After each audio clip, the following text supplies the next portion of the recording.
Assalamualaikum warahmatullahi wabarakatuh. Salam, Om Swastiastu, Namo Buddhaya, dan salam kebajikan. Perkenalkan, nama saya Siti Syarifah Mani Gunawan. Di sini saya sebagai moderator di kelompok SMA Telkom Bandung. Selanjutnya saya akan memperkenalkan rekan-rekan dari tim SMA Telkom Bandung. Yang pertama ada Dandi Barokah, yang kedua ada Hasna Salaman Nur Haifah, yang ketiga ada Akbar Nugraha Ramadan, yang keempat ada Imam Fatur Rahman, yang kelima ada Siti Syarifah Mani Gunawan, yang keenam ada Alifia Salsabila, yang ketujuh ada Aida Fauzia.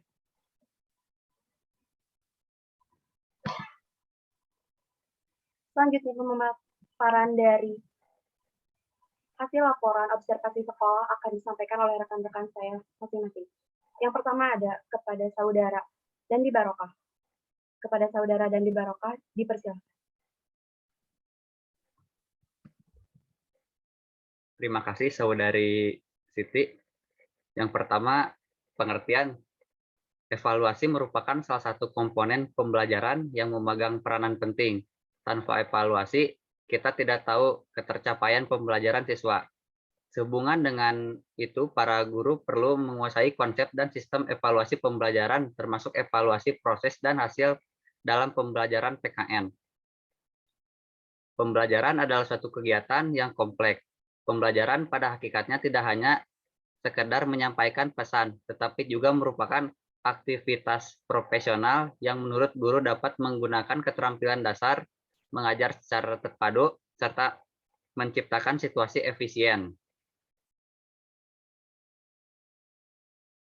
Evaluasi mata pelajaran PPKN bertujuan mencapai agar peserta didik memiliki kompetensi sebagai berikut.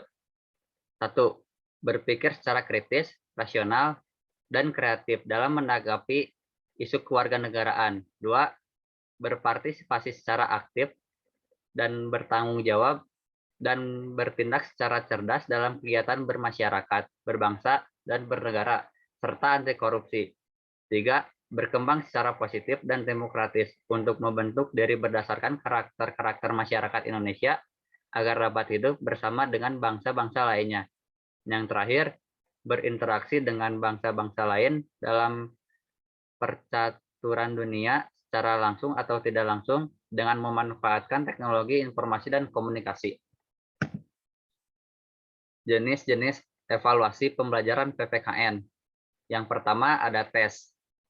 Adalah cara yang dapat dipergunakan atau prosedur yang perlu ditempuh dalam rangka pengukuran dan penilaian di bidang pendidikan yang berbentuk pemberian tugas atau serangkai tugas baik berupa pertanyaan-pertanyaan yang harus dijawab atau perintah-perintah yang harus dikerjakan oleh TENS.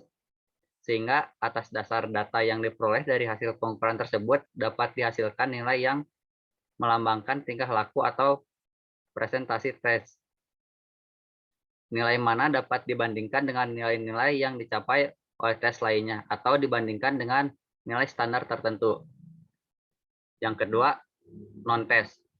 Dengan teknik non-tes, maka penilaian atau evaluasi belajar peserta didik dilakukan tanpa menguji peserta didik, melainkan melakukan pengamatan secara sistematis atau observation, melakukan wawancara, interview, menyebarkan angket, kuesioner, dan memeriksa atau meneliti dokumen-dokumen atau documentary analysis. Baik, terima kasih kepada saudara Dandi. Selanjutnya, pemaparan materi akan disampaikan oleh saudari Hasna Salma. Kepadanya, dipersilakan. Terima kasih kepada moderator. Di sini saya akan menjelaskan mengenai hubungan penilaian, pengukuran, dan evaluasi pembelajaran PKN. Yang pertama ada penilaian, bersifat kualitatif. Hal ini terlihat dalam mengambil keputusan terhadap sesuatu dengan mendasarkan diri atau berpegang pada ukuran baik atau buruk, sehat atau sakit, pandai atau bodoh, dan sebagainya. Kedua, pengukuran. Pada hakikatnya adalah membandingkan sesuatu dengan atau atas dasar ukuran tertentu. Hasil pengukuran itu berwujud keterangan-keterangan yang berupa angka-angka atau bilangan-bilangan. Yang ketiga ada evaluasi, adalah mencakup dua kegiatan yang telah dikemukakan terdahulu, yaitu mencakup pengukuran dan penilaian. Tujuannya untuk mengukur dan menilai sampai di manakah efektivitas mengajar dan metode-metode mengajar yang telah diterapkan atau dilaksanakan oleh pendidik, serta kegiatan belajar yang dilaksanakan oleh peserta didik. Hubungan antara penilaian, pengukuran, dan evaluasi pembelajaran PPKN adalah kita dapat melakukan penilaian apabila kita melakukan pengukuran terlebih dahulu, dan kita dapat melakukan evaluasi apabila kita telah melakukan pengukuran lalu penilaian. Selanjutnya, di sini saya akan menjelaskan mengenai hasil observasi di SMA Telkom Bandung. Pertanyaan pertama mengenai terkait pentingnya evaluasi pembelajaran pada mata pelajaran PPKN. Menurut guru PPKN, Ibu Pani, evaluasi penting karena evaluasi yaitu bagaimana cara menilai peserta didik pada PPKN penilaian lebih diutamakan pada karakter siswa, bagaimana sikap, nilai, dan moral siswa untuk menghadapi guru dan temannya. Lalu menurut Pak Hilal, guru PPKN, sangat penting untuk mengukur seberapa berhasilnya apa yang sudah direncanakan dalam RPP. Dan yang ketiga ada Pak Ridwan, guru Bahasa Indonesia, pentingnya karena dengan adanya evaluasi bisa mengukur kemampuan siswa maupun penyampaian materi oleh guru. Yang kedua, yaitu mengenai peran evaluasi pembelajaran PPKN dalam mencapai tujuan pembelajaran mata pembelajaran PPKN. Yang pertama, Ibu Pani selaku guru PPKN, untuk pengajar dapat mengelompokkan peserta didik tentang pengembangan pembelajaran peserta didik untuk mengetahui keberhasilan peserta didik dalam pembelajaran. Lalu yang kedua ada Pak Hilal, yaitu guru PPKN, untuk mengukur seberapa berhasilnya pembelajaran PPKN yang sudah direncanakan dalam RPP. Dan yang ketiga ada Pak Ridwan, guru Bahasa Indonesia, fungsi dan perannya sangat penting dengan mengetahui hasil evaluasi, membuat guru bisa mengukur ketercapaian hasil yang telah dilakukan. Saya kembalikan lagi kepada moderator.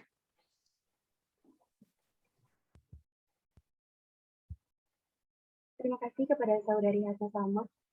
Untuk pemaparan hasil observasi selanjutnya akan disampaikan oleh Saudara Imam. Kepadanya dipersilakan. Terima kasih kepada moderator. Saya akan melanjutkan observasinya. Yang ketiga, bentuk evaluasi yang seperti apa yang dilakukan oleh seorang guru PPKN dalam meningkatkan kualitas atau perbaikan pembelajaran PPKN sebelum pandemik, di masa pandemik, dan sesudah pandemik. Menurut Ibu Pani, selaku guru PPKN, penilaian sebelum pandemik biasanya melalui penilaian sikap dan juga penilaian dari kebiasaan seperti karakter peserta didik pada sikap pada teman, guru, dan lainnya. Saat pandemi, penilaian dilakukan antar guru orang tua, karena saat menghadapi siswa yang malas, guru sulit menilai peserta didik, dan guru harus membiasakan melakukan penilaian daring dengan semaksimal mungkin. Sedangkan menurut Pak Hilal, guru PKN, sebelum pandemi, terdapat jurnal sikap penilaian harian. Masa pandemi, jurnal sikap online, penilaian tengah semester, penilaian akhir semester. Sesudah pandemi, jurnal sikap penilaian harian. Menurut Pak Ridwan, selaku guru Bahasa Indonesia, sebelum pandemi bisa dinilai secara langsung, mulai dari sikap sampai evaluasi pemahaman materi. Akan tetapi ketika pandemi agak sulit karena beberapa siswa banyak yang menutup diri dan terkesan kurang bisa melakukan sosialisasi. Untuk pemahaman yang biasa diberikan tes saat pandemi, kita tidak bisa memantau siswa secara keseluruhan. Lalu pertanyaan selanjutnya, menurut Bapak atau Ibu, evaluasi apa saja yang harus dilakukan dalam meningkatkan kualitas pembelajaran mata pelajaran PPKN di sekolah sebelum pandemik, pada masa pandemik, dan sesudah pandemik? Menurut Ibu Pani, sebelum pandemi aman-aman saja. Namun pada saat pandemi butuh penguatan karakter pada siswa agar karakter mereka tidak terkikis karena guru tidak tahu apa yang mereka lakukan pada pembelajaran daring di rumah. Berbeda dengan di sekolah yang mengarahkan siswa untuk selalu beretika seperti potong rambut, kondisi celana, beri salam pada guru, dan pada saat pandemik semua itu berubah dan harus diubah. Menurut Pak Hilal, sebelum pandemi penilaian sikap, penilaian penugasan masa pandemi, penilaian sikap online, penilaian penugasan, penilaian akhir sesudah pandemi, penilaian sikap, penilaian penugasan. Menurut Pak Ridwan, guru Bahasa Indonesia, evaluasi pemahaman dan sikap perilaku baik dilakukan secara luring atau daring mungkin lebih dari kepada bobot penilaian yang mungkin agak sedikit berubah tergantung situasi dan kondisi. Selanjutnya, kapankah waktu yang tepat pelaksanaan evaluasi pembelajaran mata pelajaran PPKN? Menurut Ibu Pani, waktu yang tepat untuk melaksanakan evaluasi yaitu pada akhir pembelajaran setiap tahun. Setiap akhir masa pelajaran online ataupun offline dan melakukan improve jika ada sesuatu yang kurang atau salah. Sedangkan menurut Pak Hilal, guru PKN setelah selesai bab atau kompetensi dasar. Sedangkan menurut Pak Ridwan, guru Bahasa Indonesia setelah menyampaikan materi setiap bab apabila mengenai pemahaman. Kalau untuk penilaian sikap lebih efektif saat pembelajaran berlangsung. Lalu pertanyaan selanjutnya, aspek apa saja yang harus dievaluasi dalam pembelajaran PPKN di sekolah? Menurut Ibu Pani, selaku guru PPKN, aspek yang harus dievaluasi yaitu karakter, moral, sikap, nilai, dan spiritual. Perlu mempertahankan aspek-aspek tersebut. Pada saat online, aspek yang cukup sulit adalah mempertahankan karakter untuk mempertahankan nama baik sekolah dan nama baik siswa.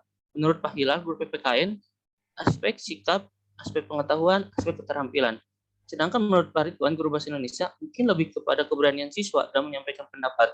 Kalau untuk perangkat, bisa menyelesaikan nantinya. Sekian, saya kembalikan kepada moderator. Terima kasih kepada Saudara Imam. Selanjutnya, pemaparan hasil observasi akan disampaikan oleh Saudara Akbar Nugraha. Kepadanya dipersilakan. Terima kasih kepada moderator. Di sini saya akan menjelaskan tentang pertanyaan yang sudah diajukan tentang pandangan terkait peran dan fungsi pengukuran dan penilaian mata pelajaran PPKN dalam proses evaluasi atau perbaikan pembelajaran PPKN. Yang pertama ada jawaban dari Ibu Fani selaku guru PPKN, yaitu evaluasi pasti dibutuhkan. Guru memerlukan sebuah sumber dari buku untuk menyempurnakan alat ukur terkait pengukuran dan penilaian. SMA Telkom menggunakan buku paket yang dari Kemendikbud dan buku Erlangga sebagai tambahan, memudahkan bagi guru untuk melakukan penilaian karena adanya beberapa sumber. Yang kedua ada dari Pak Hilal selaku guru PPKN. Sangat penting agar ada tolak ukur dalam penilaian atau tidak asal mengisi nilai. Lalu ada Pak Ridwan selaku guru bahasa Indonesia, yaitu lebih kepada keinginan siswa untuk mengikuti pembelajaran dengan baik. Terlebih di masa pandemi seperti sekarang, agak sulit untuk siswa menerima pembelajaran. Lalu yang selanjutnya ada bagaimana cara mengukur dan menilai aspek kognitif, afektif, psikomotor, peserta didik pada mata pembelajaran PPKN sebelum pandemi, pada masa pandemi, dan setelah pandemi. Yang pertama dari Ibu Fani, di era pandemi banyak penilaian yang harus dilakukan seperti buka kamera, menampilkan materi karena pada saat online, pembelajaran dilakukan lewat gadget dan sosialisasi cukup kurang pada saat online. Dan ketika siswa mulai pembelajaran offline, siswa sangat malu untuk maju ke depan kelas karena terbiasa pada saat online yang sering belajar di sekolah. Dan perlu dilakukan improve untuk membuat siswa percaya diri saat dipanggil ke depan. Yang kedua ada dari Pak Hilal, sebelum pandemi, ulangan harian, jurnal sikap, keaktifan. Dan di masa pandemi, ulangan harian, jurnal sikap, dan keaktifan. Dan sesudah pandemi, ulangan harian, jurnal sikap, dan keaktifan juga. Yang ketiga ada dari Pak Ridwan, yaitu menilai dari pembelajaran yang berlangsung, baik sebelum dan di masa pandemi akan terlihat di sana ketiga aspek penilaian tadi. Selanjutnya, idealnya untuk penilaian dan pengukuran mata pelajaran PPKN berapa kali dilaksanakan setiap satu semesternya, khususnya pada waktu sebelum pandemi, pada masa pandemi, dan setelah pandemi. Yang pertama ada dari Ibu Fani. Penilaian per kelas berbeda dilakukan beberapa bab dan praktek-praktek. Penilai bisa dengan ulangan harian, kuis, snowball, TTS, dan beberapa program lainnya. Idealnya dilakukan untuk menguruk seberapa jauh siswa dalam menangkap materi selama satu semester dan seberapa jauh siswa dalam pemahaman materinya.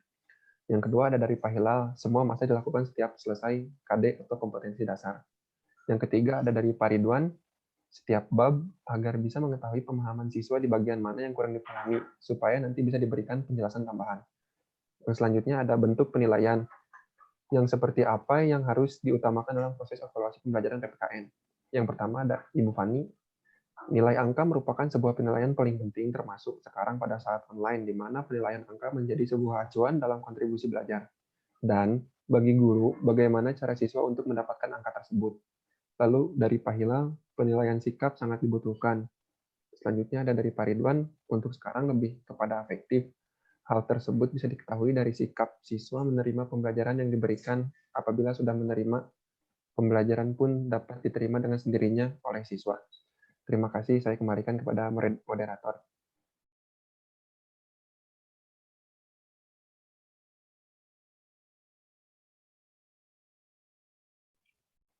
Baik, terima kasih kepada Saudara Akbar yang sudah memaparkan materinya. Selanjutnya di materi akan disampaikan oleh Saudari Alivia. Kepadanya dipersilakan. Baik, terima kasih kepada moderator. Saya lanjutkan, yaitu pada pertanyaan terakhir, bagaimana bentuk penilaian mata pelajaran PKN sebelum pandemi, pada masa pandemi dan setelah pandemi?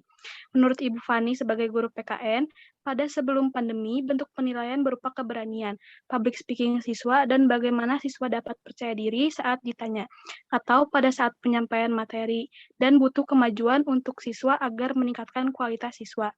Pada saat pandemi, pun bentuk penilaiannya tetap sama. Lalu menurut Pak Hilal guru PKN, pada sama saja setiap masa, difokuskan kepada penilaian sikap dan penilaian setiap KD. Lalu menurut Pak Ridwan sebagai guru Bahasa Indonesia, bentuk penilaian masih sama seperti sebelum pandemi, tergantung kebijakan guru. Untuk bentuk masih sama, yaitu sikap, pengetahuan, dan keterampilan yang hasil akhirnya akan tercatat di buku nilai guru. Terima kasih. Saya kembalikan kepada moderator. Baik, terima kasih kepada Saudari Alivia. Selanjutnya, pemekaran hasil observasi akan disampaikan oleh Saudari Aida Fauzia. Padanya dipersilakan. Baik, terima kasih kepada moderator. Dalam pembahasan dalam silabus mata pelajaran yang terdapat kompetensi inti dan kompetensi dasar yang telah dibahas dalam wawancara tentunya merupakan suatu acuan untuk perkembangan anak dalam pembelajaran PKN. Dalam hasil observasi ini dapat dilihat bahwa besarnya dalam teori pembelajaran ini tercapainya pembentukan karakter siswa atau siswi sebagai warga negara yang baik. Adapun hasil dari observasi kami melihat dalam silabus pembelajaran PPKN Sekolah SMA Telkom Bandung. Kompetensi inti yang pertama menghayati dan mengamalkan ajaran agama yang dianutnya. Yang kedua menghayati dan mengamalkan perilaku jujur, disiplin, santun, peduli, gotong royong, kerjasama, toleran, dan damai. Bertanggung jawab, responsif, dan proaktif dalam berinteraksi secara efektif sesuai dengan perkembangan anak di lingkungan keluarga, sekolah, masyarakat, dan lingkungan alam sekitar bangsa, negara, kawasan regional, dan kawasan internasional. Yang ketiga, memahami penerapan dan menganalisis pengetahuan faktual, konseptual, prosedural, dan metakognitif berdasarkan rasa ingin tahu tentang ilmu pengetahuan, teknologi, seni, budaya, dan humaniora dengan wawasan kemanusiaan, kebangsaan, kenegaraan, dan peradaban terkait penyebab fenomena dan kejadian, serta menerapkan pengetahuan prosedural pada bidang kajian yang spesifik sesuai dengan bakat dan minatnya untuk memecahkan masalah. Yang keempat, mengolah, menaral, dan menyaji dalam ranah konkret dan ranah abstrak terkait dengan pengembangan dari yang dipelajari di sekolah secara mandiri, bertindak secara efektif dan kreatif serta mampu menggunakan metode sesuai kaidah keilmuan.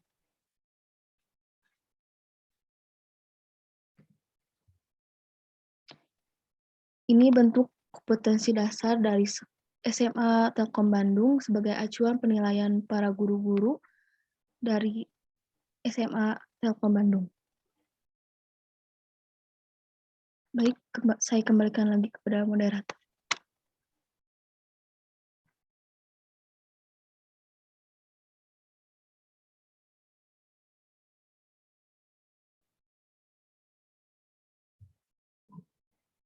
Baik, terima kasih kepada Saudari Aida.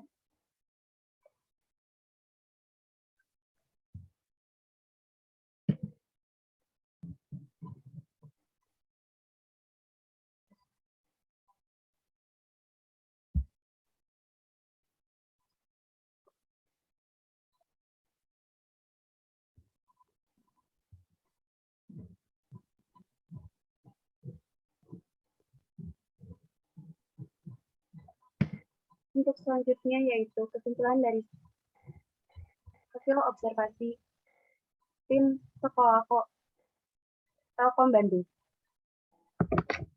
Dalam hal ini, tim mengambil kesimpulan evaluasi ialah suatu proses untuk menyediakan informasi tentang sejauh mana suatu kegiatan tertentu telah dicapai dalam sebuah pembelajaran. Evaluasi merupakan sebuah program penting di mana guru bisa melihat sejauh mana peserta didik dalam memahami sebuah materi.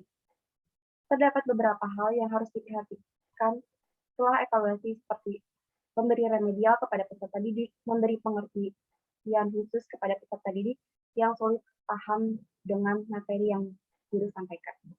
Guru melakukan evaluasi bisa setiap habis pembelajaran bertujuan untuk mengetahui apa saja yang harus diperbaiki dalam pembelajaran, lalu apa saja yang harus diterapkan dalam pembelajaran selanjutnya. Dan hal tersebut bisa dilihat dari siswa yang karakternya dapat berubah. Kemudian evaluasi dapat dilakukan di akhir semester, melihat dari segi pengukuran seberapa jauh siswa yang dalam memahami materi, dan dari satu semester itu digambarkan berupa nilai ataupun skor. Mempertahankan karakter peserta didik agar menjaga nama baik siswa dan sekolah maupun sebuah tanggung jawab besar yang harus dipertahankan.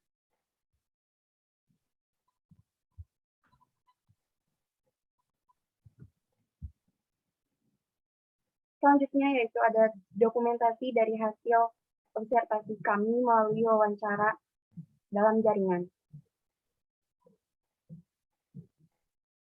Terima kasih kepada Bapak Cahyono MPD dan para penonton video ini. Semoga video ini dapat bermanfaat. Mohon maaf apabila banyak kesalahan, baik perkataan maupun penulisan. Saya Siti Syarifah Mani Gunawan, mewakili tim observasi Sekolah Telkom Bandung, pamit undur diri. Wassalamualaikum warahmatullahi wabarakatuh. Salam, Om Swastiastu, Namo Buddhaya, dan salam kebajikan.